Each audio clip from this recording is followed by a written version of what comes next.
Selamat pagi pemirsa, kembali lagi bersama saya Naura Zakiyah untuk menyiarkan berita hari ini. Kita mulai rangkaian berita dengan informasi dari dalam negeri. Hujan deras yang mengguyur wilayah Sumatera selama beberapa hari terakhir memicu banjir besar di sejumlah provinsi. Ribuan rumah terendam, akses jalan terputus, dan sebagian warga terpaksa mengungsi. Banjir terparah dilaporkan terjadi di Sumatera Barat, Sumatera Selatan, dan Riau. Di beberapa wilayah, ketinggian air mencapai 50 hingga 120 cm, membuat aktivitas warga lumpuh total. Tim penyelamat masih berupaya mengevakuasi warga ke tempat yang lebih aman, terutama anak-anak, lansia, dan ibu hamil. Kini tim SAR telah menemukan korban satu persatu di lokasi terdampak. Beberapa di antaranya ditemukan dalam kondisi lemah akibat terjebak berjam-jam tanpa akses makanan dan air bersih. Petugas terus melakukan penyisiran di area yang sulit dijangkau, termasuk permukiman yang terisolasi dari bencana banjir. Kini, pemerintah daerah telah mendirikan posko darurat dan dapur umum untuk memenuhi kebutuhan para pengungsi. Warga juga diminta tetap siaga, mengingat potensi hujan lebat masih diperkirakan terjadi dalam beberapa hari ke depan. Pemirsa, kami akan terus memantau perkembangan banjir akhir-akhir ini.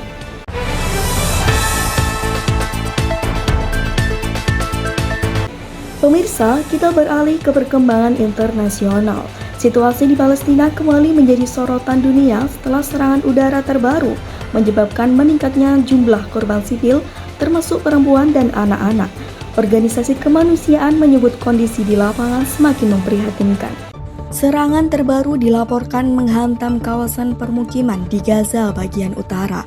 Tim penyelamat mengatakan proses evakuasi berlangsung sulit karena banyaknya bangunan yang runtuh dan terbatasnya alat berat.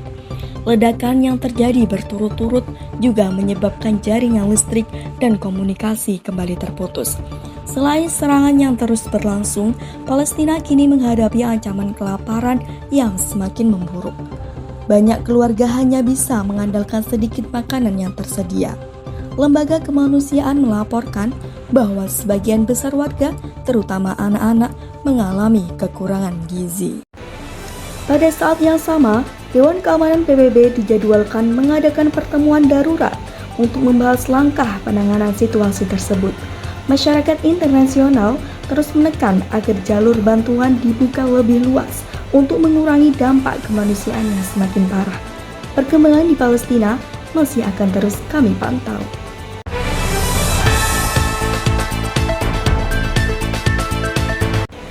Pemirsa, kita beralih ke berita Jawa Timur.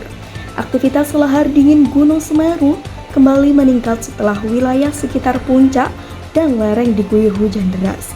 Aliran lahar ini menyebabkan beberapa akses jalan terputus dan membuat warga yang tinggal di sekitar bantaran sungai saat ini sedang berwaspada. BPBD Lumajang melaporkan bahwa aliran lahar dingin Gunung Semeru membawa material vulkanik berupa pasir, kerikil, hingga bongkahan batu yang terbawa hingga ke permukiman warga. Sejumlah titik rawan seperti kawasan Curah Kobokan dan sepanjang aliran Sungai Glidik terpantau mengalami peningkatan debit yang cukup signifikan. Akibat derasnya aliran lahar, beberapa rumah warga dilaporkan terendam endapan pasir dan material vulkanik. Tidak sedikit bangunan yang mengalami kerusakan, mulai dari dinding yang retak hingga bagian rumah yang tertimbun pasir setinggi puluhan sentimeter. Aktivitas warga pun terganggu. Sementara, petugas terus melakukan pendekatan perusakan serta mengimbau masyarakat untuk menjauhi aliran sungai guna menghindari risiko susulan. Banjir juga telah merusak fasilitas umum. Laporan warga sekarang telah mengungsi ke beberapa tempat yang lebih aman. Hingga saat ini belum ada laporan tentang korban jiwa. Namun aktivitas warga masih terganggu karena beberapa jalur penghubung antar desa tidak dapat dilalui. Masyarakat di sekitar Semeru dihimbau tetap meningkatkan kewaspadaan terutama saat hujan turun di kawasan puncak. Informasi mengenai kawasan Gunung Semeru akan terus dipantau oleh pihak-pihak berwenang.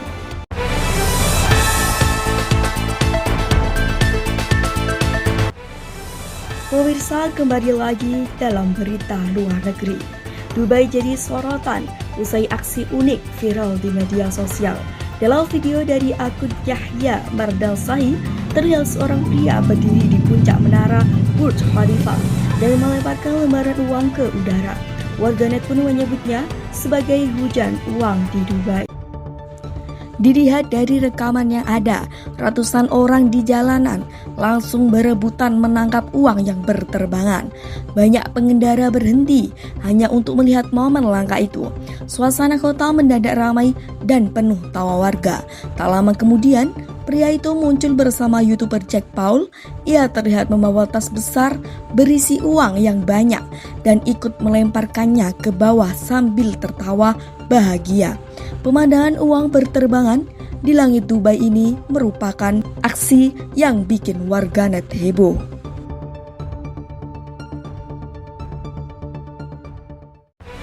Wah, menarik sekali. Aksi tersebut merupakan bagian dari konten yang sengaja dibuat oleh kreator media sosial bersama figur publik internasional. Uang yang dihamburkan memang sengaja disiapkan untuk menarik perhatian warga sekitar dan menciptakan momen yang seru.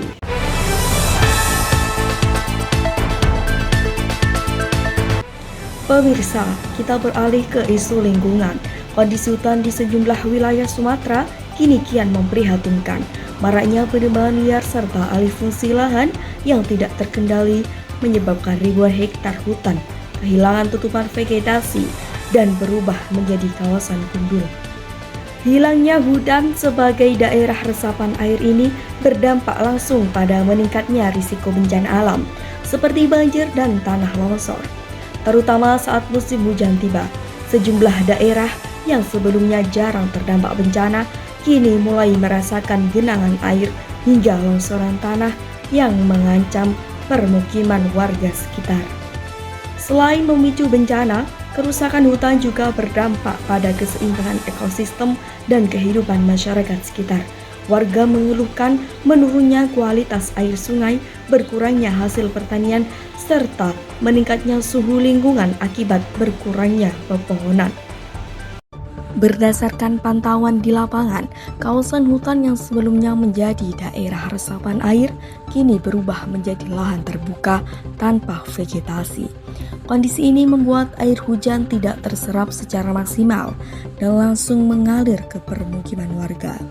Akibatnya, beberapa daerah di Sumatera dilaporkan lebih rentan mengalami banjir saat musim hujan dan kekeringan ketika musim kemarau.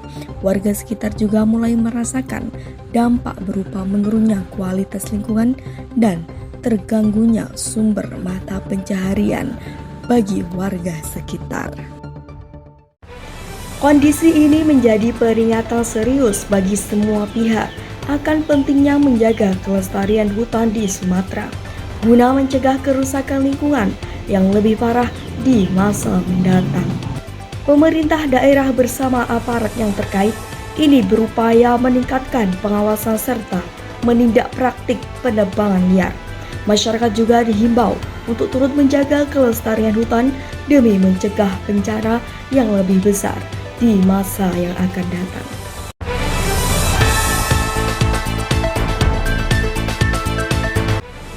Pemirsa, sebuah gempa bumi berkekuatan magnitudo 7,5 kembali mengguncang Jepang dan dirasakan di sejumlah wilayah, terutama pada kawasan pesisir dan daerah yang padat penduduk. Guncangan kuat yang terjadi secara tiba-tiba ini sempat membuat warga panik, memaksa mereka keluar dari bangunan, serta menyebabkan terhentinya sementara aktivitas transportasi dan layanan publik di beberapa daerah. Jepang dikenal sebagai salah satu negara dengan aktivitas seismik tinggi dan telah memiliki sistem mitigasi bencana yang baik. Meski demikian, setiap gempa tetap berpotensi menimbulkan dampak yang serius, terutama di wilayah yang padat penduduk. Badan Meteorologi Jepang melaporkan gempa terjadi pada kedalaman menengah dan dirasakan cukup kuat di beberapa prefektur. Hingga saat ini, pihak berwenang masih melakukan pendataan untuk memastikan dampak kerusakan serta kemungkinan adanya korban jiwa. Sampai saat ini belum ada laporan resmi mengenai korban jiwa. Perkembangan terkait gempa di Jepang akan terus kami pantau dan sampaikan kepada pemirsa. Pemirsa, demikian rangkaian informasi yang telah kami sajikan untuk Anda hari ini di NBZ News.